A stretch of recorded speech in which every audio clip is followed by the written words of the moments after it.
प्रणव ध्वनि।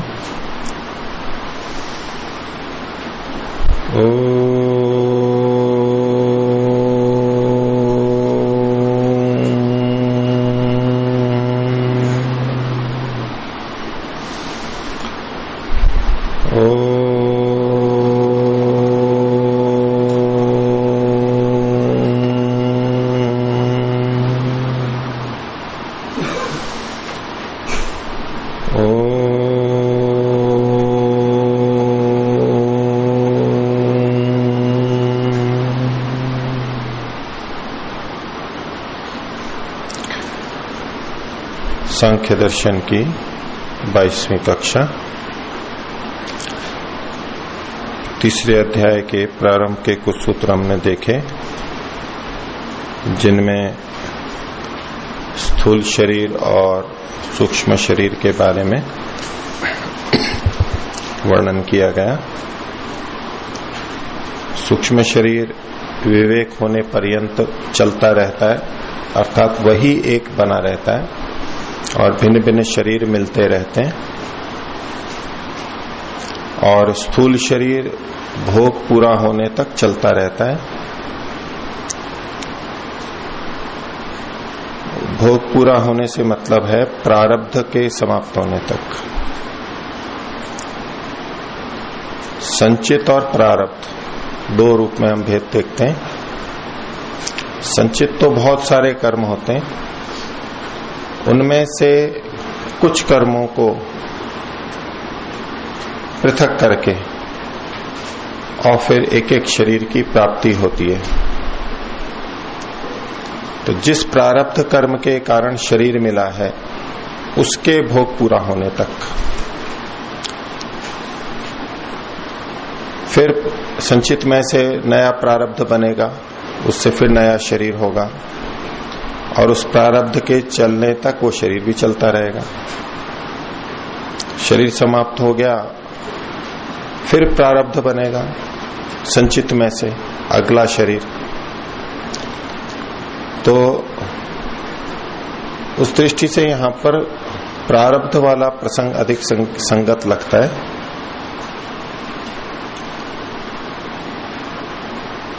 प्रारब्ध कर्मों में भी प्रारब्ध के अनुसार ये शरीर चल रहा है, लेकिन यदि बीच में किसी कारण से, दुर्घटना से, आकस्मिक और किसी निमित्त से शरीर नष्ट हो सकता है, हो जाता है, तब भी बस वहीं समाप्त हो जाएगा वो।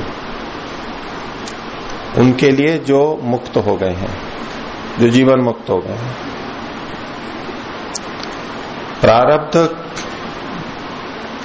का जब तक उपभोग नहीं होता तब तक ये स्थूल शरीर चलता रहता है। इसका ये अर्थ भी नहीं कि उसकी मृत्यु ही नहीं हो सकती। फिर जब तक प्रारब्ध है तब तक मृत्यु ही नहीं हो सकती, यानी अकाल मृत्यु नहीं हो सकती, ऐसा तात्पर्य नहीं। अकाल मृत्यु तो हो ही सकती है। अकाल मृत्यु नहीं हुई तो काल मृत्यु की दृष्टि से शरीर कब तक चलता रहेगा? जब तक उसका भोग चल रहा है, प्रारब्ध चल रहा है। अकाल मृत्यु फिर भी हो सकती है। और जो बद्धावस्था में आत्माएं चल रही हैं, जन्म मरण चल ही रहे हैं, उनकी यदि अकाल मृत्यु होती है तो जितना प्रारब्ध भोग लिया गया है वो तो समाप्त हो ही गया है, और जो प्रारब्ध भोगा नहीं गया था अकाल मृत्यु होने के कारण बच गया, वो आगे फिर जन्म देगा, आगे फिर उसका भोग मिलेगा। लेकिन जो जीवन मुक्त है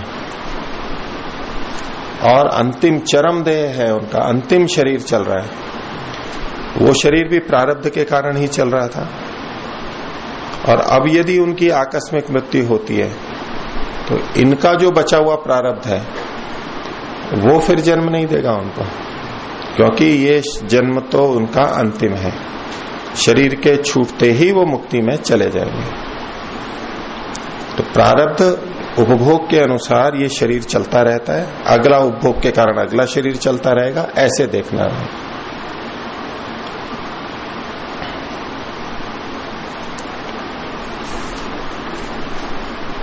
सूक्ष्म शरीर में 17 तत्व अथवा 18, दोनों तरह से व्याख्या है, उतने होते हैं। भोग हमारा सूक्ष्म शरीर के माध्यम से होता है।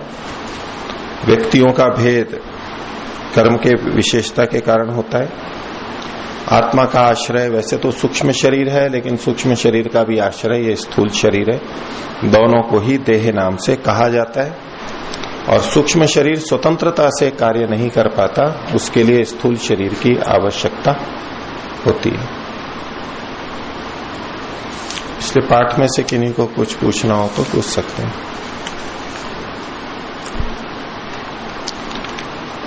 एक प्रश्न मेरे सामने आया है कि तीसरे अध्याय के 5वें सूत्र उपभोगादित्रस्य का आपने आशय बताया कि स्थूल शरीर तब तक चलता है जब तक उसका भोग शेष रहता है। तो मैं ये जानना चाहती हूं कि जो योगी जीवन मुक्त हो चुका है, क्या उसे भी प्रारब्ध भोग पूरा ही भोगना पड़ता है? तो उसे पूरा भोगने की आवश्यकता नहीं है। आकस्मिक मृत्यु हो गई जैसा मैंने पहले बताया तो ऐसा ही रह जाएगा। उसके लिए आगे एक सूत्र भी आएगा, चक्र भ्रमणवत धृत शरीर, जीवन मुक्त आदि के लिए। उस सूत्र पे भी, उसके आधार पर मैं ये बोल रहा हूं। तो ये आवश्यक नहीं कि वो प्रारब्ध को भोगता ही रहे, तब तक मृत्यु ही नहीं आएगी। मृत्यु तो अकाल कभी भी आ सकती है, नहीं भोगा गया तो नहीं भोगा गया, और अकाल मृत्यु नहीं है तो वो पूरा भोग लेता है उसको, जीवन मुक्त होने के बाद भी, विवेक प्राप्ति के बाद भी। आगे इनका प्रश्न है, वह स्वेच्छा से जब भी चाहे तब संकल्प के साथ शरीर को त्याग सकता है? इसके बारे में प्रचलन तो बहुत है, बोला जाता है, सुना जाता है, योगी अपनी इच्छा से शरीर का त्याग कर देते हैं। पर इसमें दर्शन में ऐसा मेरे को याद नहीं आ रहा कि ऐसा कहीं लिखा हो, मेरे को याद नहीं आ रहा है। आगे है कि कुछ पुस्तकों में उल्लेख मिलता है कि योगी स्वेच्छा से प्राणों को ब्रह्मरंध्र से त्याग देता है। वो कौन सा योगी? कि जिस योगी ने प्राणों पर नियंत्रण कर लिया है, वह विवेक प्राप्त कर लिया है। इसमें आपका क्या अभिमत है? मेरे को इसमें निश्चय नहीं है, ऐसा हो सकता है, ये न मेरे देखने में आया, न ऐसा शास्त्रीय प्रमाण की दृष्टि से मेरी जानकारी में कुछ इस तरह के वचन मिल सकते हैं। आगे ये प्रश्न करती हैं कि ध्यान में जैसे जैसे एकाग्रता बढ़ती जाती है, श्वास प्रश्वास मंद होते जाते हैं। समाधि अवस्था में ऐसी प्रतीति होती है जैसे कि श्वास थम ही गए हैं। तो ये ठीक है, ऐसा होता ही है। और उसका कारण ये होता है, श्वास का संबंध हमारी शारीरिक क्रियाओं के साथ में है। जैसे जैसे हमारी क्रियाएं बढ़ती हैं तो श्वास भी बढ़ जाता है। जैसे तेज चलें, दौड़ें, कार्य करें और विश्राम करते हैं तो सांस कम हो जाता है, जितनी आवश्यकता होती है। क्रिया करेंगे तो ऊर्जा का दहन होगा, ऊर्जा के दहन के लिए ऑक्सीजन की, वायु की आवश्यकता है। उसके लिए फिर हम श्वास भी लेते हैं, अधिक श्वास चलता है, हृदय की धड़कन भी बढ़ती है। लेकिन जब ध्यान में बैठते हैं तो शरीर का प्रयत्न हमने रोक दिया, स्थिर कर दिया शरीर को, और प्रयत्न शैथिल्य कर दिया, तो अंदर की भी जो कुछ क्रियाएं थामना आदि चल रही थी वो भी लगभग नगण्य हो जाती है। बस शरीर को स्थिर रखने के लिए थोड़ी बहुत ऊर्जा समाप्त हो रही है, और वैचारिक चंचलता भी नहीं है जिससे कि हृदय की धड़कन बढ़ जाए या श्वास बढ़ जाए। जैसे हम बैठे बैठे भी यदि हमारे अंदर आवेग होते हैं, काम, क्रोध, लोभ, मोह, वो तीव्रता से उभरे तो बैठे बैठे भी सांस चलने लग जाएगी, बढ़ जाएगी, धड़कन बढ़ जाएगी। भय भी तो बढ़ जाता है बैठे बैठे भी। तो वो तो इन आवेगों की सज्जा की दृष्टि से शरीर में ऐसी प्रक्रियाएं होती हैं। अब ध्यान काल में ये भी नहीं हो रहा है, मन एकाग्र है, आवेग नहीं है, तो शरीर भी स्थिर हो गया, मन भी स्थिर है, क्रियाएं कम हो गई हैं, प्रयत्न शैथिल्य हो चुका है। ऐसे में शरीर की ऑक्सीजन की आवश्यकता बहुत कम हो जाती है, बहुत कम हो जाती है। इसलिए श्वास बहुत धीमा धीमा चलता है। और शरीर ऐसा जागरूक रहता है, बुद्धि इतनी जागरूक रहती है कि जितना श्वास जाता है उसका पूरा उपयोग, उसी में से ऑक्सीजन आदि पर्याप्त लेके उसका पर्याप्त उपयोग वो अच्छा होने लगता है। इसलिए बहुत कम श्वास की आवश्यकता पड़ती है। तो जैसे इन्होंने कहा कि जैसे जैसे एकाग्रता बढ़ती जाती है श्वास प्रश्वास मंद हो जाते हैं और समाधि अवस्था में ऐसी प्रतीति होती है जैसे कि श्वास थम ही गया है। वास्तव में पूरा नहीं थमता, थोड़ा थोड़ा चलता रहता है, बहुत थोड़ा थोड़ा, यहीं यहीं अंदर ही, जैसे कि नाक में ही चल रहा हो, लेकिन चलता है। वो तो शरीर के लिए थोड़ा आवश्यक है, वो चलता रहेगा। आगे, समाधि की गहन अवस्था में ऐसी प्रतीति होती है कि प्राणों का व मन का शरीर के निचले भाग में तो आभास मात्र भी नहीं है, सारी चेतना मस्तिष्क में ही सिमटकर पहुंच गई है। तो कुछ तो चूंकि ध्यान काल में हम मन मस्तिष्क से ही काम लेते हैं, विचार से शरीर को छोड़ देते हैं, शरीर का चिंतन छूट जाता है और बहुत बार बैठे बैठे नीचे का भाग ऐसा सुन्न हो जाता है कि कुछ आभास ही नहीं रहता, रक्त संचार वहां बंद जैसा हो जाता है, तो कुछ आभास ही नहीं रहता नीचे का, ऊपर ऊपर जैसे सारी चेतना ऊपर पहुंच गई है क्योंकि जागरूकता वहां पर है। तो नीचे प्राण का व मन का आभास नहीं रहता। प्राण का मतलब तो कुछ गतिविधि नहीं अनुभव में आती है, मन की कोई क्रिया वहां पर नहीं। मन को ले भी जाओ तो यूं नहीं लगता है कि पैर हैं, जैसे कि अभी हम बैठे हैं और हम बैठे बैठे आंख बंद करके पैरों पे मन को ले जाएंगे तो ऐसा लगेगा ना कि पैर हैं, कुछ दबाव पड़ रहा है, कहीं वो टिके हुए हैं, नीचे का जो भूमि है, फर्श है, गद्दी है, उसके स्पर्श का अनुभव होगा। कुछ ना कुछ हमें अनुभूति होती है आंख बंद करके भी पैरों की। लेकिन जब अधिक देर व्यक्ति बैठ जाता है, रक्त संचार कम हो जाता है और मन दूसरी जगह लगा रहता है, तो वहां की संवेदना समाप्त हो जाती है और यूं लगेगा जैसे कि पैर है ही नहीं, कि पैर के होने का पता कैसे लगे, आंखें तो बंद है,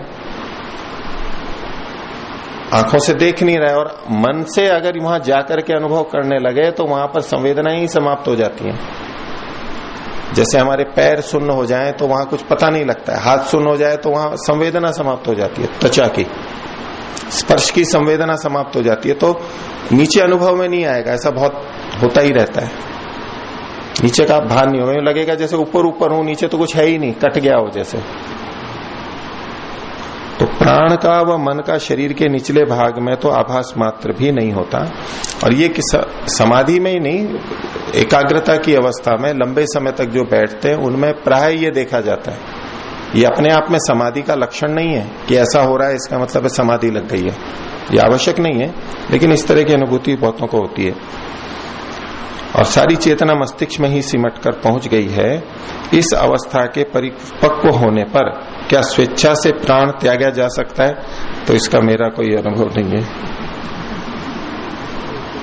न किसी ने मेरे को सिखाया, न मैंने ऐसा प्रयास किया, कभी कुछ नहीं कह सकता। इस प्रकार की प्रतीति भ्रांति मात्र है। तो स्वानुभूत ज्ञान से, स्वानुभूत ज्ञान तो है नहीं, जो कुछ तर्क था वो आपके सामने रख दिया है। और श्रुति प्रमाण से, श्रुति प्रमाण भी मेरी जानकारी में मेरे को तो कुछ याद आ नहीं रहा है, तो इसमें कुछ और ज्यादा कहने की स्थिति में मैं नहीं हूं। हाँ रणजीत जी। अजय जी, ये सूक्ष्म शरीर सबके समान होते हैं, हाँ, इसका क्या तात्पर्य है? तात्पर्य ये कि जैसे सृष्टि की रचना में बुद्धि तत्व बना था और उस बुद्धि तत्व, मह तत्व, उससे उसमें से कुछ तो बुद्धि तत्व रह गया और कुछ अहंकार के रूप में बदल गया, तो जो रह गया उसी में से सबको बुद्धि दे दी गई, सबके लिए छांट के कि ये ऐसे, तो सबकी एक जैसी होती है रचना की दृष्टि से। सत्वर स्तंभ की स्थिति से सबकी समानता होती है। और फिर अहंकार बना, अहंकार से 5 तन्मात्राएं और 11 इंद्रियां बनी और कुछ अहंकार एक तरफ अलग रह गया, जिससे अहंकार अंतःकरण बना और उसके जितना जितना सबको मिलना था वो सबको मिल गया। तो बुद्धि भी मिल गई, अहंकार भी मिला, अंतःकरण के 2 तत्व वो सबके एक जैसे मिले। और फिर अहंकार से जो 11 इंद्रियां बनी, उसमें जो वो सूक्ष्म इंद्रियां हैं वो भी सबकी एक ही जैसी है। मन, इंद्रियां, ज्ञानेंद्रिय, कर्मेंद्रिय, सूक्ष्म इंद्रियां वो बनी और बन करके बस सबको मिल गई। और ऐसे ही 5 तन्मात्राएं जो थी वो तो एक ही जैसी बनी हुई थी, उसमें से जितनी जितनी सूक्ष्म शरीर में चाहिए वो उतनी उधर से लेके और सूक्ष्म शरीर को मिला के बना दिया, असेंबल कर दिया।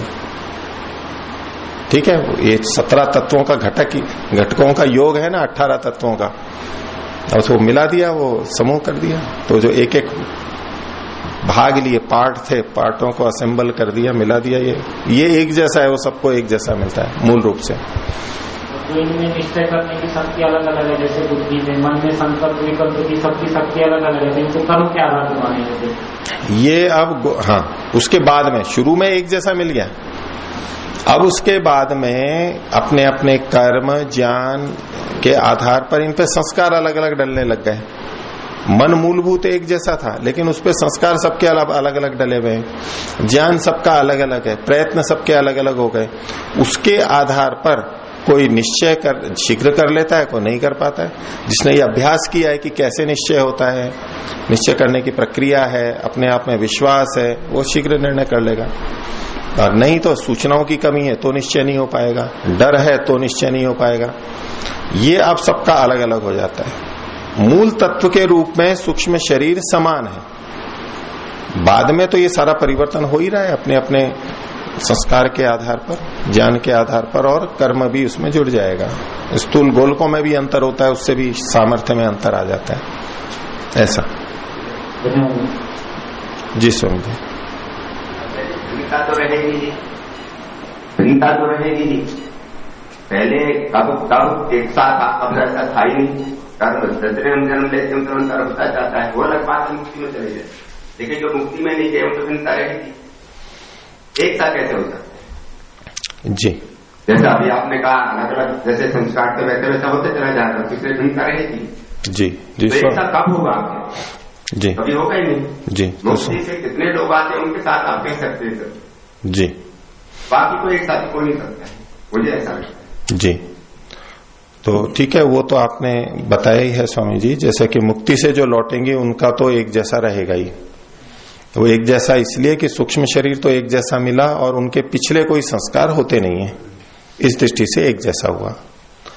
और प्रलयावस्था के बाद में पिछली सृष्टि की जो बद्धात्माएं थी उनको जब फिर से नया सूक्ष्म शरीर मिला यानी मन मिला, तो जैसा पीछे इस प्रश्न के उत्तर में बात चल रही थी संस्कार के विषय में, तो परमात्मा नया मन नया सूक्ष्म शरीर तो देगा, लेकिन साथ में पिछली सृष्टि में जैसे संस्कार थे वैसा ही संस्कारित करके देगा। इस दृष्टि से सबके भिन्न भिन्न होंगे, ये आपका कहना है, वो बिल्कुल ठीक बात है। संस्कारों की दृष्टि से तो वो भिन्नता रहेगी, किंतु जो रचनागत मूल चीज है वो तो एक ही जैसी है। जो मूल तत्व है उसमें वो एक जैसा है। अब उस पर जो ये संस्कार पड़े हैं पिछले के अनुसार वो तो भेद है ही, जैसे अभी सृष्टि में ऐसे पिछली सृष्टि के कारण भी उन संस्कारों के कारण वो भिन्नता ठीक है। आपने जो बात कही है वो ठीक है, ऐसा ही मैं भी ऐसा ही मानता हूं, ऐसा ही प्रतीत होता है। मूल तत्व एक जैसा होता है। हाँ पूछिए। आचार्य जी, सूक्ष्म शरीर में जो तन्मात्राएं हैं, 5 तन्मात्राएं, उनका सूक्ष्म शरीर को बनाने में क्या योगदान रहता है? क्योंकि प्रकृति में तो उनसे स्थूलभूत बनते हैं, तो शरीर में क्या उनका रहता है? सूक्ष्म शरीर में 5 तन्मात्राओं का क्या कार्य होता है, ये इनका प्रश्न है। क्या उपयोगिता होती है? इसके लिए बहुत सीधे सीधे स्पष्ट वर्णन तो नहीं मिलता, लेकिन इसके लिए जो ऊहा की जाती है या थोड़ा बहुत संकेत मिलते हैं, उस रूप में इसको आधार माना जाता है। सूक्ष्म शरीर के जो अन्य तत्व हैं वो सूक्ष्म भूतों के यानी तन्मात्राओं के आधार पर रहते हैं, एक बात। दूसरा, जो हमारा स्थूल शरीर ठहरता है वो है 5 भौतिक, लेकिन उसके पीछे जो आधार रहता है वो ये 5 तन्मात्राएं रहती हैं। उस 5 तन्मात्राओं के आधार पर हम विभिन्न भूतों से संपर्क कर पाते हैं या उनसे हमारा सहयोग चलता रहता है। इस रूप में कुछ लोग संगति लगाते हैं, लेकिन इसके लिए कोई निश्चित शब्द प्रमाण पक्का स्पष्टता से मेरी जानकारी में नहीं है। ठीक है, तो ये शरीरों की चर्चा चल रही थी, तो स्थूल शरीर और सूक्ष्म शरीर, और फिर एक शरीर और आ गया, कारण शरीर। ये कारण शरीर क्या है? तो सत्यार्थ प्रकाश में ये जो वर्णन आता है उसको भी इसी संदर्भ में हम थोड़ा समझ लेते हैं। सत्यार्थ प्रकाश का 9वां समोल्लास, जहां मुक्ति के साधन गिनाए गए हैं, जिसमें विवेक इत्यादि ये सारी चीजें, वैराग्य, षट संपत्ति, श्रवण चतुष्टय, ये सारी चीजें जो लिखी हैं, उसमें विवेक के संदर्भ में उन्होंने कहा कि 3 शरीर हैं, और चीजें भी हैं, सूक्ष्म यानी अकोश हैं, वो सब होके ये शरीर के संदर्भ में कहा कि 3 शरीर हैं, ये एक प्रतिज्ञा की। अब इसका वर्णन आगे चल रहा है। एक स्थूल, जो यह दिखता है, जो हमारे को दिखाई देता है, स्थूल शरीर, इसमें कोई संदेह नहीं।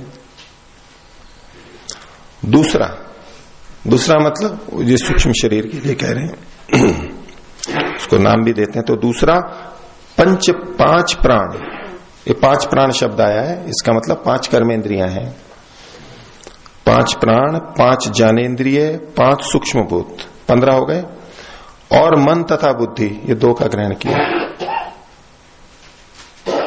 इन 17 तत्वों का समुदाय सूक्ष्म शरीर कहता है।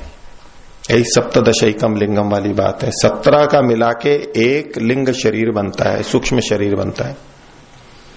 अब इसमें जो अहंकार का ग्रहण नहीं है, उसका समावेश बुद्धि में मानते हुए स्वीकार किया जाता है। 18 तत्व भी माने जाते हैं, 17 भी माने जाते हैं। ये विषय अपने चर्चा में हो चुका है। आगे इसी के बारे में कहते हैं, यह सूक्ष्म शरीर जन्म मरणादि में भी जीव के साथ रहता है। जन्म मरण होने पर भी जीव के साथ साथ बना रहता है, यानी चलता जाता है। स्थूल शरीर जन्म मरण के साथ में नहीं रहता, मरने के बाद में वो नहीं जाता है आगे, लेकिन इस सूक्ष्म शरीर आगे भी चलता रहता है, यानी वही बना रहता है।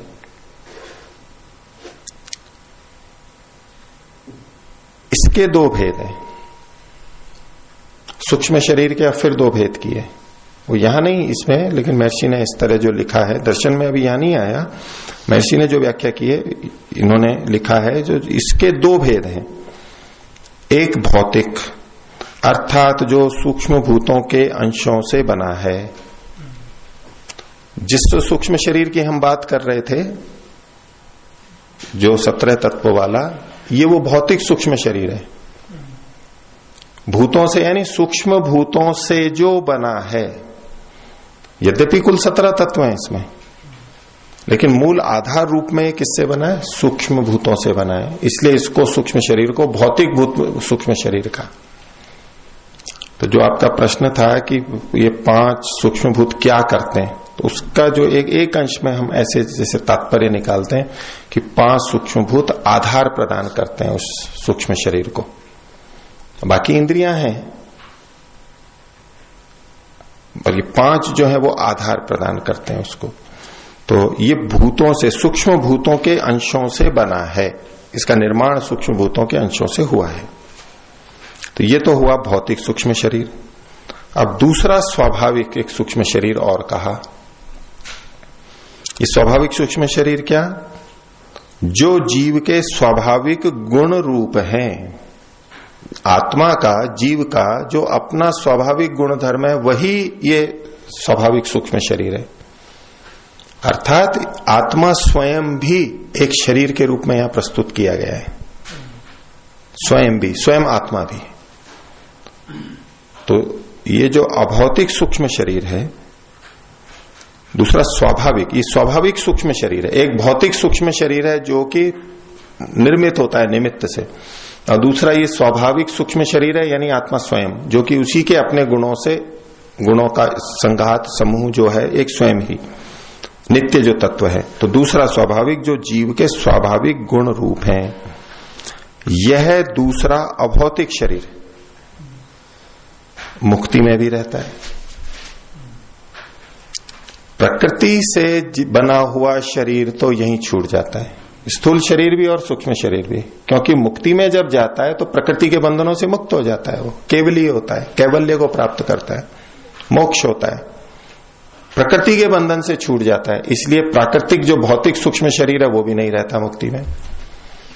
लेकिन ये जो स्वाभाविक सूक्ष्म शरीर है ये तो मुक्ति में भी रहता है। कारण यही है कि आत्मा स्वयं तो मुक्ति में है ही विद्यमान, इसलिए ये स्वाभाविक सूक्ष्म शरीर यानी स्वयं आत्मा तो वो तो रहेगा ही, वो भी नहीं रहेगा तो मुक्ति किसकी फिर। तो दूसरा स्वाभाविक जो जीव के स्वाभाविक गुण रूप हैं, यह दूसरा अभौतिक शरीर मुक्ति में भी रहता है। आगे, इसी से जीव मुक्ति में सुख को भोगता है। अगर वो स्वयं ही नहीं होगा तो भोगेगा क्या? वही भोगने वाला है, भोगता वही है मुक्ति के सुख को भी, ईश्वर की सहायता से भोगता है।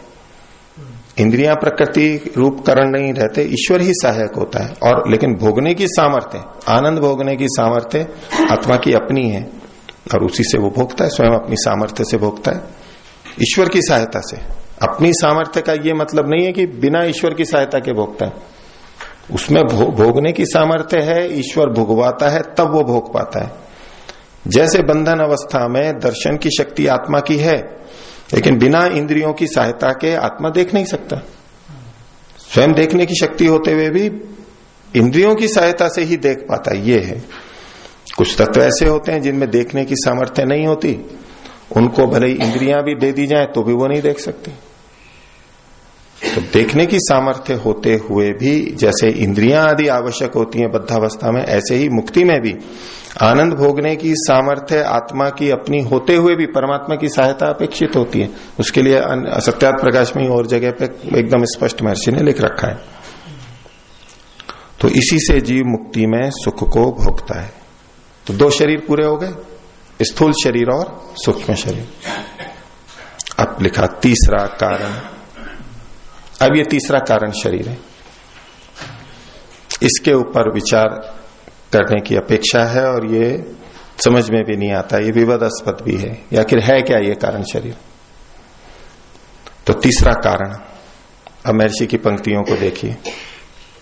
अच्छा, एक क्रम और देखिए यहां पर कि पहले तो स्थूल शरीर बताया, ये स्थूल भूतों से बना, उसके बाद में सूक्ष्म शरीर बताया, उसकी अपेक्षा सूक्ष्म है। और सूक्ष्म शरीर के भी दो भाग किए, तो पहला वाला भौतिक था, वो सूक्ष्म भूतों से बना, तो स्थूल भूतों की अपेक्षा सूक्ष्म भूत और सूक्ष्म है। और उससे भी अगला जो सूक्ष्म शरीर बताया वो स्वाभाविक आत्मा बताया, स्वयं आत्मा को। ठीक है, तो स्थूल भूत, फिर सूक्ष्म भूत और फिर आत्मा। अब कारण शरीर और बताया जा रहा है, और सूक्ष्मता में कहा जाएंगे? आत्मा से भी नीचे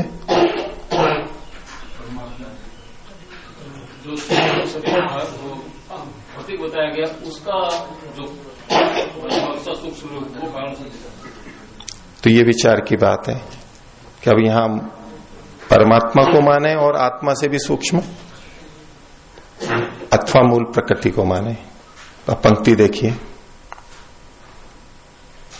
तीसरा कारण, जिसमें सुषुप्ति अर्थात गाढ़ निद्रा होती है। कारण शरीर कौन? जिसमें सुषुप्ति अर्थात गाढ़ निद्रा होती है, उसका नाम सूक्ष्म, उसका नाम कारण शरीर है। सुषुप्ति हमारी अवस्था है ना, जागृत अवस्था, स्वप्न, सुषुप्ति और समाधि, ये चौथी अवस्था तुरीय अवस्था कहलाती है, वो चौथी अवस्था होती है। तो ये जो सुषुप्ति अवस्था, गाढ़ निद्रा, स्वप्न से रहित स्थिति जो है, तो ये किस में होती है? ये कारण शरीर में होती है। अब वो कारण शरीर है क्या, ये तो अभी अन्वेषण ही है, देखना है कि उसे क्या माने। तो पहला लक्षण दिया, जिसमें सुषुप्ति अर्थात गाढ़ निद्रा होती है। दूसरा, वह प्रकृति रूप होने से सर्वत्र विभु ये कारण शरीर कैसा है? वह प्रकृति रूप होने से सर्वत्र विभु। अब यहां ये प्रकृति शब्द पढ़ा है, इसके आधार पर ये प्राय अर्थ लिया जाता है कि मूल प्रकृति को कहा जा रहा है कारण शरीर में। लेकिन यह मात्र प्रकृति नहीं है, प्रकृति रूप।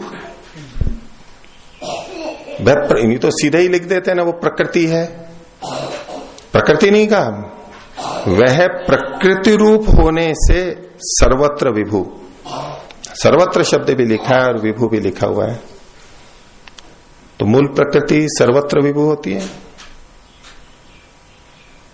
मूल प्रकृति सर्वत्र विभु होती है क्या? नहीं होती।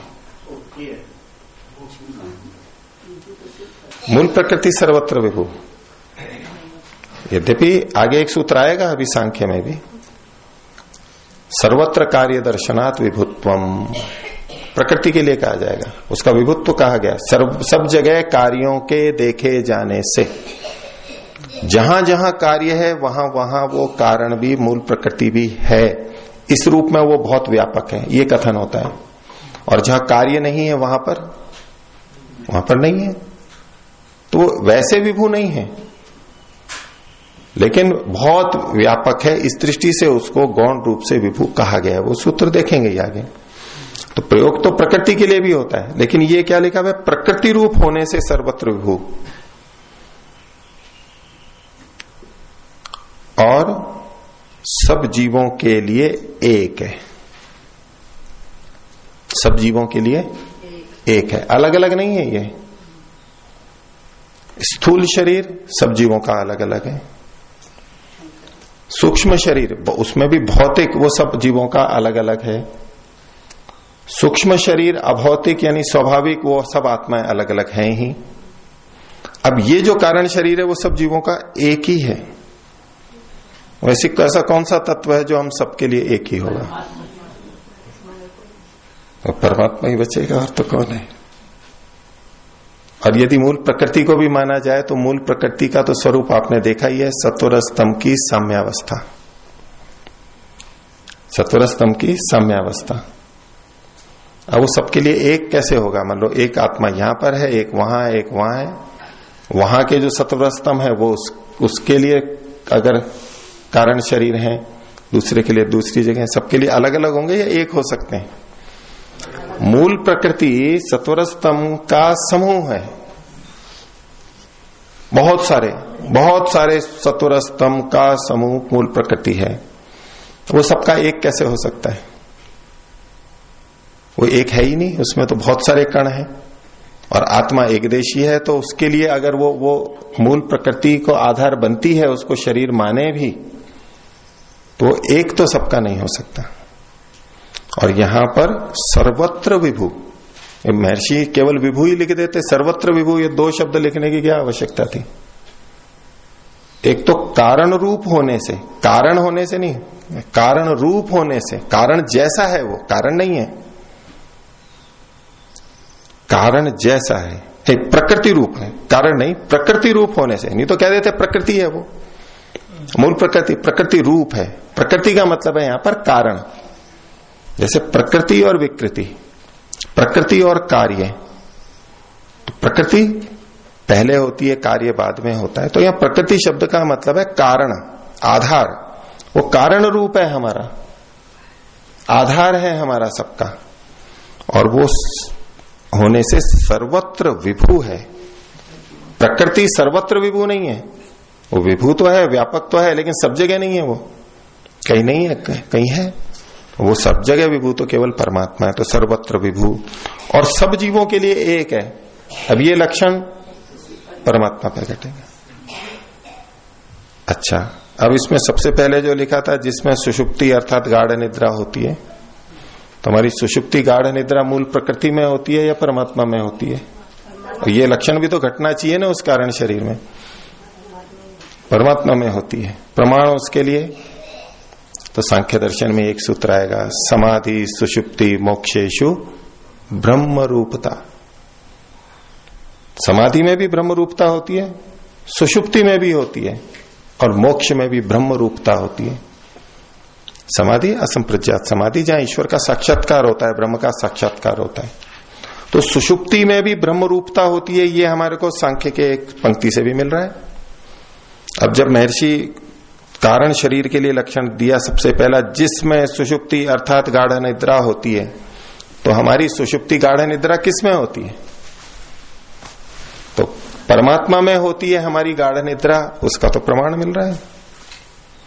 और मूल प्रकृति में गाढ़ निद्रा होती है, उसके लिए कोई प्रमाण तो देखने में नहीं आ रहा है। और सब जीवों का एक है, तो वो तो परमात्मा ही हो सकता है। तो मेरी दृष्टि से मैं जैसा समझ पाया, कारण शरीर में हमें परमात्मा को ग्रहण करना चाहिए यहाँ पर। तो स्थूल शरीर, स्थूल भूतों से, फिर सूक्ष्म शरीर, सूक्ष्म शरीर में भी भौतिक सूक्ष्म शरीर, सूक्ष्म तन्मात्राओं से, सूक्ष्म भूतों से, सूक्ष्म शरीर स्वाभाविक वो आत्मा, ये क्रमशः स्थूल से सूक्ष्म होते जा रहे हैं। और उस आत्मा का भी एक आधार परमात्मा भी तो है। शरीर हमारा आधार आश्रय होता है, भोगों का आश्रय होता है, हमारे उपयोग के लिए होता है। तो जैसे शरीर के बिना, स्थूल शरीर के बिना हम काम नहीं कर सकते, सूक्ष्म शरीर के बिना काम नहीं कर सकते, और स्वयं आत्मा नहीं हो तो भी काम नहीं हो सकता, लेकिन परमात्मा नहीं हो तब भी तो काम नहीं चल सकता हमारा। कह एवान्यात कह प्राण्यात यदि एष आकाशो आकाश आनंदो न स्यात्। ये आनंद रूप आकाश यानी परमात्मा, यदि परमात्मा न हो तो कौन प्राण ले सके, कौन चल सके, कौन फिर सके? उपनिषदों में ऐसे वचन आते हैं। यानी हमारा आश्रय परमात्मा भी है, और वो ही एक ऐसा आश्रय है जो सबका एक है, सब जीवों का। बाकी शरीर अलग अलग है, उस रूप में तो आश्रय हम सबका एक ही है। जो एक आश्रय केवल परमात्मा ही हो सकता है। तो इस दृष्टि से ये सारी व्याख्या और वचनों को देखते हुए, परस्पर संगति को देखते हुए, कारण शरीर का मतलब परमात्मा स्वयं, ये समझ में आता है। वो हमारा आश्रय है, आधार है। ठीक है, किन्हीं को पूछना हो तो पूछिए, दीजिए।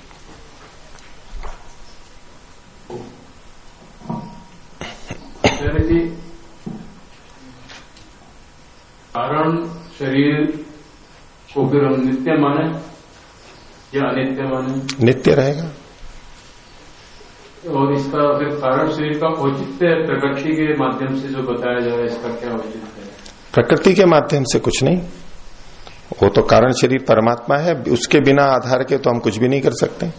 यहाँ मैं कह रहा हूं प्रकृति रूप। हाँ, प्रकृति रूप का मतलब है कारण रूप, आधार रूप। कारण कई तरह के होते हैं, उपादान कारण होता है, निमित्त कारण होता है, साधारण कारण होता है, या संभवी कारण होता है। प्रकृति रूप का मतलब है कारण रूप। अगर इस प्रकृति रूप का मतलब सत्वर स्तंभ लेते हैं तो पहली बात तो वो सर्वत्र विभू नहीं है। लक्षण घटना चाहिए ना, लिंग घटना चाहिए, हम जो शब्द का अर्थ ले रहे हैं वो घटना चाहिए वहां पर। और वो सब जीवों के लिए एक भी नहीं है, और उसमें सुषुप्ति भी नहीं होती है। ये लक्षण उसमें घट ही नहीं रहे हैं, इसलिए प्रकृति रूप, यहां प्रकृति शब्द के पढ़े जाने पर भी यहां पर मूल प्रकृति का अर्थ नहीं लिया जाएगा। प्रकृति का मतलब कारण रूप है। सब सत्य विद्या और जो पदार्थ विद्या से जाने जाते हैं, उन सब का आदि मूल। अब यह मूल का मतलब भी क्या है? कारण है, प्रकृति। मूले मूला भावात अमूलम मूलम। वो मूल मतलब क्या कहा था? प्रकृति मतलब कारण। तो ये परमात्मा हम सबका मूल है, आधार है, उपादान रूप में नहीं, उपादान रूप में नहीं।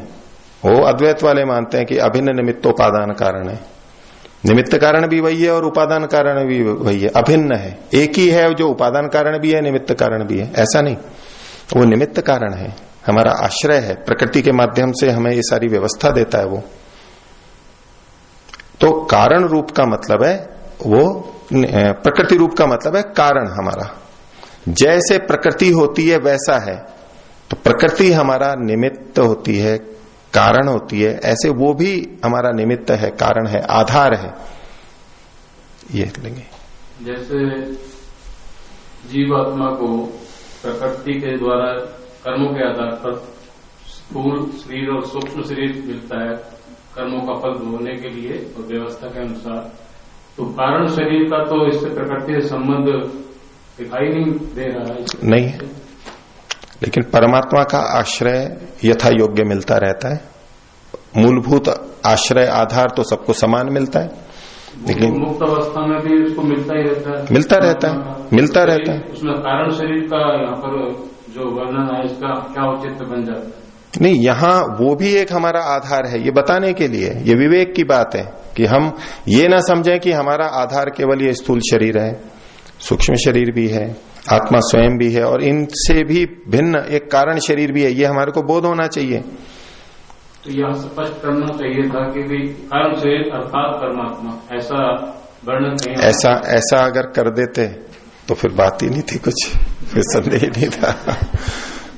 और आपने कहा कि फिर यूं कर देना चाहिए कि कारण शरीर अर्थात परमात्मा, अब स्पष्ट हो जाता है। अब दूसरा भी कह सकता है, या कारण शरीर अर्थात मूल प्रकृति, ऐसा कह देना चाहिए था।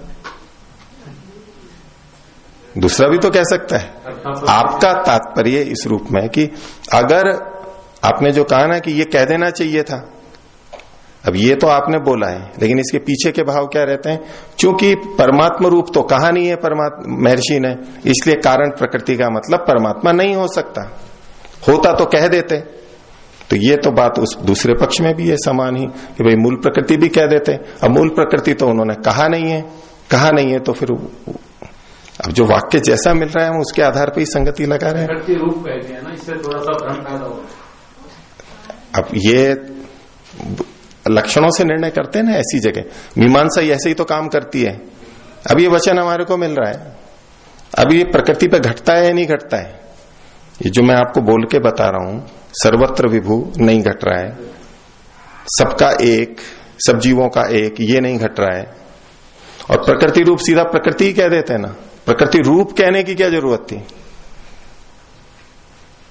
प्रकृति रूप, ये रूप शब्द लगाने की क्या आवश्यकता थी, ये बताइए। सीधा प्रकृति कह देते हैं ना, प्रकृति को कहना है तो प्रकृति ही कह देंगे। अब ये उत्तर प्रदेश में सहारनपुर और इधर की भाषा तो है नहीं कि डंडा रखा हो तो बोले कि डंडा सा रखा है। ये तो एक अलग भाषा हो गई, लेकिन यह प्रकृति को सीधा कह देते हो।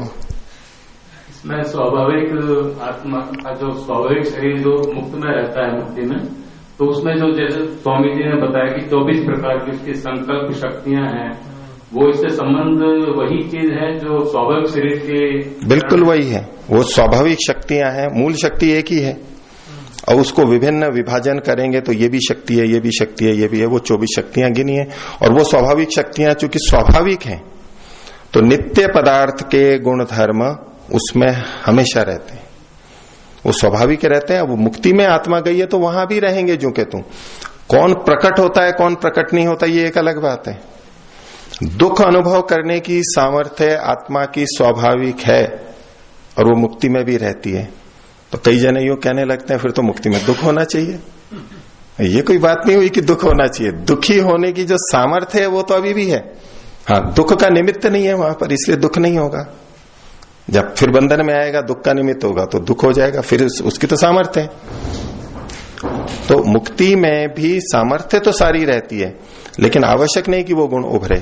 अब परमात्मा का आनंद है तो दुख का कोई कारण ही नहीं है वहां पर। शरीर भी नहीं है, बंधन नहीं है, इसलिए दुख का कोई कारण ही नहीं है। इसलिए दुख को जानने की सामर्थ्य स्वाभाविक होते हुए भी मुक्ति में आत्मा को दुख नहीं होता है।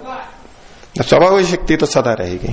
एक इसमें सूत्रकार ने कहा है कि ब्रह्म रूपता सुषुप्ति अवस्था में भी है और समाधि अवस्था में भी है, लेकिन इसमें तो थोड़ा ज्ञान रहता है और सुषुप्ति अवस्था में वो सोया हुआ रहता है। ठीक है, ये तो अंतर है ही, तभी तो 3 अलग अलग चीजें कही गई हैं, समाधि सुषुप्ति मोक्षेशु। और समाधि और मुक्ति में भी अंतर है, तीनों में अंतर है। नहीं तो एक ही शब्द बोल देते हैं ना, है तो तीनों, लेकिन ब्रह्म रूपता तो है।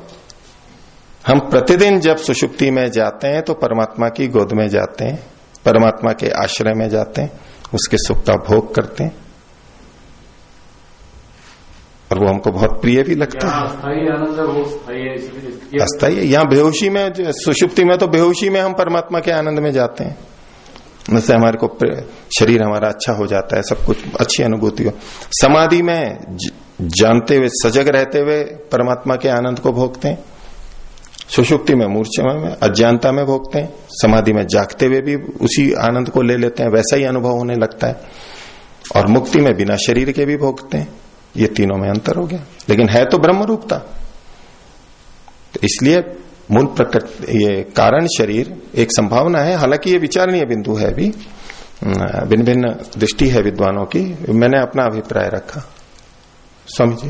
आचार्य जी, जैसे भी हम पढ़ रहे हैं, स्वामी जी ने लिखा है कि भौतिक शरीर होता है, सूक्ष्म शरीर भौतिक होता है और स्वाभाविक होता है। पहले ये निर्णय कर चुके हैं हम कि भौतिक नहीं है। भौतिक माने पंचभूत से बनने वाला। कहीं हमारी समझ में गलती है, हम स्वामी जी को नहीं लिख सकते। स्वामी जी ने बात कही जा रही है भौतिक शरीर है, भौतिक तो उन पंचभूत से बनने वाले भौतिक है जी, प्रकृति से बना हुआ अलग बात है, लेकिन भौतिक तो उसी को कहते हैं जो पंचभूत से बना। तो पंचभूत से कुछ भी नहीं बना सकते कि 17 में, पंचभूत से तो 17 में तो कुछ भी नहीं बना, भौतिक कैसे कहते हैं? देखिए, भूत शब्द दो तरह से आता है, वैसे महर्षि के वचन से ही सीधा स्पष्ट है। मैं वो पंक्ति भी अभी दोबारा बोलता हूं। यहां जो उसको भौतिक कहा है, तो 5 तन्मात्राएं हैं उसमें, सूक्ष्म शरीर में, हाँ या ना? नहीं, उनसे तो नहीं, मेरे प्रश्न का उत्तर पहले, मैं आपका प्रश्न सुन लिया और मैं वहीं पहुंच रहा हूं, फिर भी 5 तन्मात्राएं हैं ना सूक्ष्म। आपका कहना था कि भूत तो सूक्ष्म शरीर में होते ही नहीं है, मैं उसी को बता रहा हूं कि जो 5 तन्मात्राएं तो होती है ना, और 5 तन्मात्राओं को सूक्ष्म भूत कहा जाता है। तो सूक्ष्म भूत है तो भूत हो गए। अब महर्षि का वचन भी देख लीजिए, ये मैंने बोला भी था। इसके 2 भेद हैं, एक भौतिक अर्थात जो सूक्ष्म भूतों के अंशों से बना है। सारे के सारे जो और 5 छूट के बारे वो तो सूक्ष्म भूतों से नहीं बना है। देखिए, सूक्ष्म भूत आ गए यानी महर्षि कारण लिख रहे हैं, क्यों इसको भौतिक कह रहे हैं? क्योंकि सूक्ष्म भूतों से बना है। भूत शब्द आ गया है नहीं, वो चाहे सूक्ष्म भूत हो चाहे स्थूल भूत हो। इन्होंने स्थूल भूतों को तो ले ही नहीं रहे, इसको भौतिक कहा और कह करके यूं कहना चाहते हो कि इसमें स्थूल भूत भी रहते हैं। ऐसा महर्षि कहते तो कहते कि भाई गलत लिखा हुआ है। स्वयं कह रहे हैं सूक्ष्म भूतों के अंशों से बना है, तो भूत तो फिर भी हैं, इसलिए भौतिक कहा जा सकता है। भौतिक का मतलब ये नहीं कि स्थूल भूतों से, सूक्ष्म भूतों से बना है, इसलिए भौतिक शरीर तो कहा जा सकता है, संगत है ये तो, और कोई दोष नहीं है इसमें। हाँ, जो बाकी हमारी बुद्धि है, अहंकार है, मन है, हाँ, ये भौतिक नहीं है। सूक्ष्म शरीर भौतिक है, इसका मतलब ये नहीं है कि उसके सारे तत्व भौतिक हैं, ये कथन नहीं किया जा रहा है। अब मिठाई आती है, अब गुजरात की दाल लेंगे तो क्या मीठी है? तो मीठी तो होती है, लेकिन क्या उसमें सारी चीजें मीठी मीठी होती है? उसमें दाल भी तो होती है, उसमें हल्दी भी तो होती है, उसमें जीरा भी तो होता है, मीठा तो थोड़ा ही होता है, फिर भी उसको मीठा कहते हैं। तो इन 17 तत्वों में 5 भूत हैं, सूक्ष्म भूत हैं, इसलिए उसको भौतिक कह दिया जाता है। क्या ये देसी घी की मिठाई है? कौन सी मिठाई है देसी घी की आज तक बनी है कोई जो केवल देसी घी से बनी हो? क्या नहीं, शुद्ध देसी घी की मिठाई है, शुद्ध देसी घी के लड्डू हैं। तो इसका मतलब है आटे को भी घी कह रहे हैं क्या? भाई दूसरा आटा, बेसन, कुछ दूसरी चीजें भी तो डलती हैं, कहते हैं देसी घी के लड्डू हैं ये। तो ये भाषा को हमें समझना चाहिए कि भाषा में शब्दों का प्रयोग कैसे होता है। अगर भाषा को नहीं समझेंगे तो हम शब्द को पकड़ लेंगे, अटक जाएंगे। और कोई भी कहेगा कि भाई देसी घी के लड्डू हैं, बोले नहीं इसमें तो आटा भी है, बादाम भी डाल रखा है आपने, चीनी भी डाल रखी है, ये आपका कथन गलत है। लेकिन जो भाषा को समझता है वो तात्पर्य को भी समझता है कि जब कहेंगे देसी घी का लड्डू का मतलब घी के रूप में इसमें देसी घी लिया गया है, वनस्पति घी नहीं है, तेल नहीं है, बाकी चीजें तो जो आधारभूत है वो है ही, ऐसे संज्ञा होती है। इसलिए मानेंगे ठीक बात है, हमारी कहीं नहीं, समझ में गलती कहाँ है स्वामी जी? ये तो एकदम स्पष्ट है, इसमें कोई संशय की बात ही नहीं है। दूसरा कारण शरीर की बात आती है जी। तो कारण शरीर में जो आप बात कह रहे हैं उसमें भी मुझे बहुत बोझ लग रहा है जी। कि आपने कई उसके लिए कानून दिए थे, वो सिर्फ ईश्वर के साथ लड़ सकता है जी, प्रकृति के साथ नहीं लड़ सकता। तो जहां ब्रह्म रूपता कही जा रही है तो उसमें तो भी ऐसा ही है, क्योंकि जब सारी वृत्तियां जब हट जाती तो सुसुप्ति में सारी वृत्तियां हट गई हैं, वो कंडीशन सबको प्राप्त हो गई है, इसलिए वहां ऐसा हो जाता है। ठीक है, वो इसकी पुष्टि के लिए जो मैंने प्रमाण दिया उसकी समाधि सुषुप्ति मोक्षेषु ब्रह्म रूपता की आप व्याख्या दूसरी कर रहे हैं। ठीक है, उस सूत्र में अगर दूसरी व्याख्या है मैं उसको हटा भी देता हूं, चलो उस प्रमाण को नहीं लाते इसके बीच में, लेकिन बाकी लक्षण भी तो इस पंक्ति से घट रहे हैं। मूल प्रकृति पे तो घट नहीं रहे हैं, ये सब जीवों का एक सर्वत्र भी शरीर हम कह रहे हैं जी, कारण शरीर है भगवान, वो तो खुद अशरीरी है, आत्मा भी अशरीरी है, तो भगवान शरीर कैसे हो? अब ये तो एक, चलो परमात्मा पे तो हमारे को संदेह हो रहा है, आपने साथ में कह दिया कि आत्मा भी अशरीरी है। अब महर्षि ने ये वचन नहीं लिख रखा है, सूक्ष्म शरीर एक स्वाभाविक, वो आत्मा स्वयं, अगर आपका तर्क लिया जाए तो ये वचन भी गलत है। फिर नहीं, ठीक नहीं है, ठीक नहीं बनेगा वो। अगर हम ये तर्क देते हैं कि आत्मा तो अशरीरी है, आत्मा तो शरीर कहलाया ही नहीं जा सकता है, वो शरीर कैसे है वो मैं अभी आपको सामने रखता हूं कि भाषा का प्रयोग कैसे होता है। यद्यपि शरीर का मतलब है शीर्यते इति शरीरम, जिसमें क्षरण होता है, बदलाव होता है, ये बात ठीक है। ये तो हुई अनवर्थ संज्ञा, अर्थानुसारी, ऐसा का ऐसा। अब उन शब्दों का प्रयोग दूसरी जगह भी उस जैसी चीजों में होने लग जाता है। तो ये जो स्थूल शरीर है ये सबसे अधिक क्षीर्ण होता है, सूक्ष्म शरीर कम होता है, और फिर भी दोनों को भी हम मान लें क्षीण होने वाला है। तो ये दोनों शरीर हमारे आश्रय होते हैं, आधार होते हैं। शरीर को हम आधार कहते हैं। अब आधार चीज ले ली केवल यहां से। अब इसलिए आत्मा को भी महर्षि ने सूक्ष्म शरीर में गिन लिया, स्वाभाविक, क्योंकि वो आत्मा स्वयं अपने आप का आधार है, वो भी चाहिए वहां पर। तो शरीर क्षीर्यते इति वो लक्षण ना घटते हुए भी वो चीज वहां पर घट जाती है। अब जैसे डालडा घी किसे कहते हैं? वनस्पति घी को। डालडा तो एक कंपनी का नाम है, डालडा तो एक कंपनी का नाम है ना, डालडा घी। अब सबसे पहले उस कंपनी ने वनस्पति घी बनाया था। अब नाम तो वनस्पति घी है, अब तो खैर बहुत सारे आ गए तो ठीक है वनस्पति घी कहते हैं, लेकिन आज भी गांव में कहते हैं कौन सा घी है? डालडा डाल दिया है। वो कहे कि नहीं डालडा नहीं डाला मैंने, तो फॉर्च्यून या कोई दूसरी कंपनी का बोल दिया, रुचि का या तो मोदी का, किसी का, पहले डालडा थोड़ा ना डाला है मैंने, तो वो डाला है, तो पहले वही तो वनस्पति घी तो है, उसी को तो बोल रहा हूं डालडा। तो उसको डालडा नाम क्यों दे दिया? अब देखो संज्ञाएं कैसे बदलती हैं। वैसे वहां पर वनस्पति घी था, लेकिन चूंकि डालडा कंपनी ही बनाती थी उसको, उस समय उसका नाम ही डालडा पड़ गया। अब दूसरी कंपनी भी उसको बनाती है तो भी उसको डालडा नाम से कह दिया। इस शब्द का प्रयोग है। जीप किसे कहते हैं? जीप किसे कहते हैं? नहीं समझ में बात, तो ये भाषा का देखो, ये देखना है। अगर भाषा हमको स्पष्ट नहीं है तब तो ये हम उलझते ही रहेंगे, क्योंकि हम शब्दों से समझ रहे हैं, हम वाक्यों से समझ रहे हैं, और भाषा की सूक्ष्मता अगर हमें नहीं पता है कि देखो भाषा में कैसे कैसे प्रयोग होते हैं। मैं वो उदाहरण दे रहा हूं जो हम सब प्रयोग करते हैं, जब हम स्वयं करते हैं वहां हमें कोई अड़चन नहीं होती, तो यहां क्यों हो रही है? उसी शैली से तो यहां पर हो रहा है, लेकिन हमें वहां दिक्कत नहीं लगती, यहां दिक्कत लगती है, क्योंकि यहां हम अलग दृष्टि से देख रहे हैं। हमें पता ही नहीं होता है कि हम ऐसे प्रयोग भी करते हैं, भाषा का पता ही नहीं होता है कि भाषा में कैसे कैसे प्रयोग हो जाते हैं। जीभ किसे कहते हैं?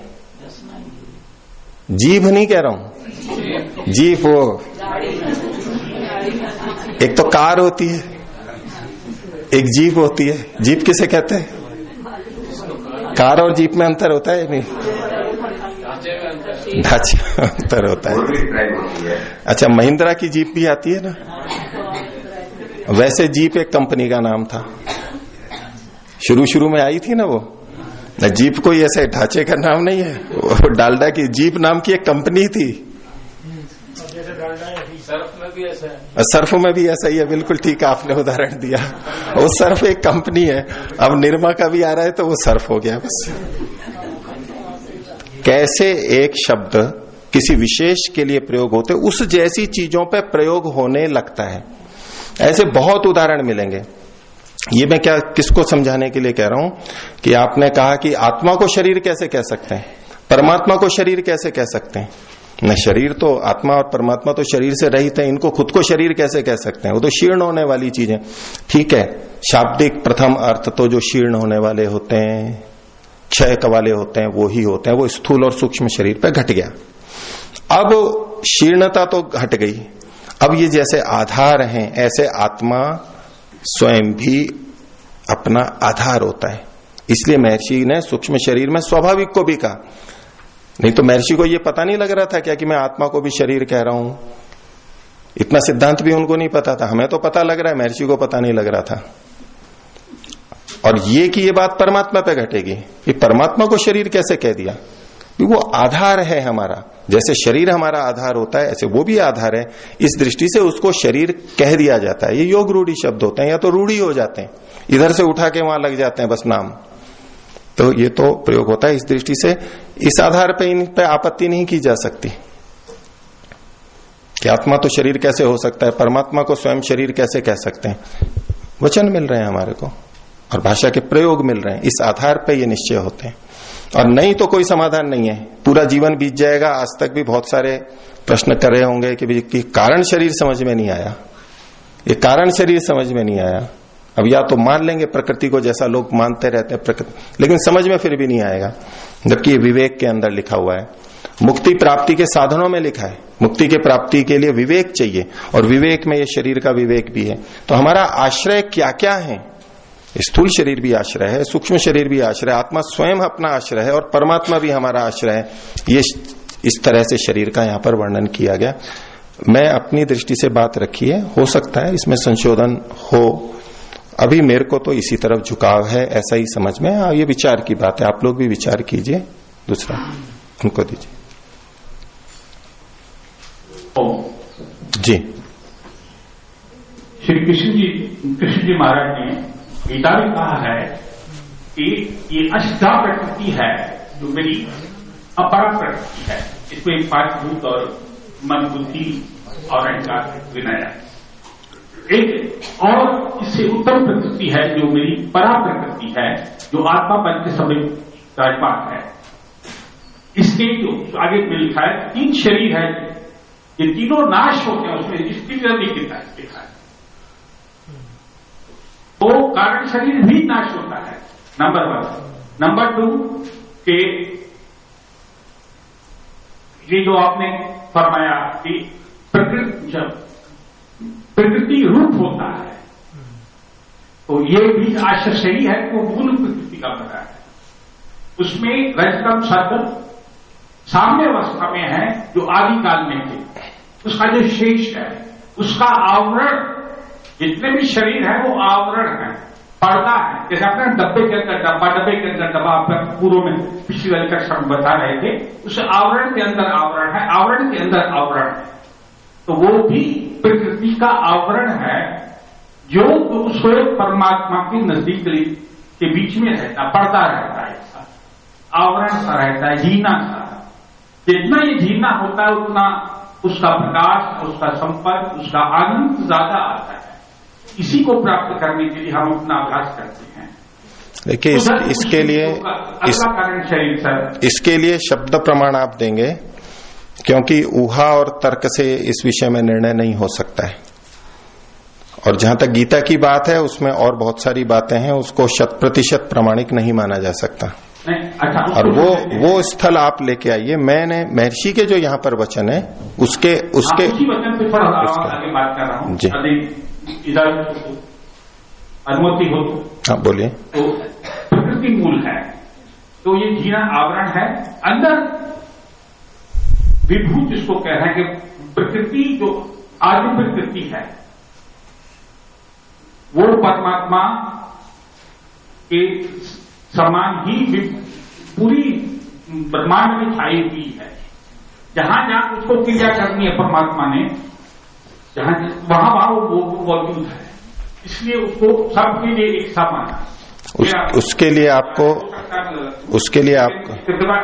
और स्पष्ट करें। मैं नहीं कर पा रहा हूं अपने आपको, न बता पा रहा हूं। नहीं, आपको तो मैं स्पष्ट नहीं कर पाऊंगा लेकिन मैं आपसे प्रश्न पूछ रहा हूं आप ही को स्पष्ट करने के लिए। आपने एक बात रखी कि मूल प्रकृति भी परमात्मा के समान विभू है। इसके लिए कोई प्रमाण हो तो प्रमाण पे बात करेंगे, शब्द प्रमाण पे, क्योंकि इसमें ना तो प्रत्यक्ष है आपका मेरा और न ही अनुमान कर सकते हैं। शब्द प्रमाण चाहिए कि मूल प्रकृति परमात्मा के समान विभू है। इसका कोई प्रमाण आप लाएंगे तो आगे आपकी बात पे विचार करेंगे। इसका ज्ञान इस समय तो नहीं है सर। जी, तो जब आपको मिल जाए तब बताइएगा, जब भी मिले आराम से। जी ठीक है। तो ये हमारे शरीरों की कुछ चर्चा हुई, वापस लौटते हैं। तो पिछली कक्षा में 12वें सूत्र तक हमने देखा था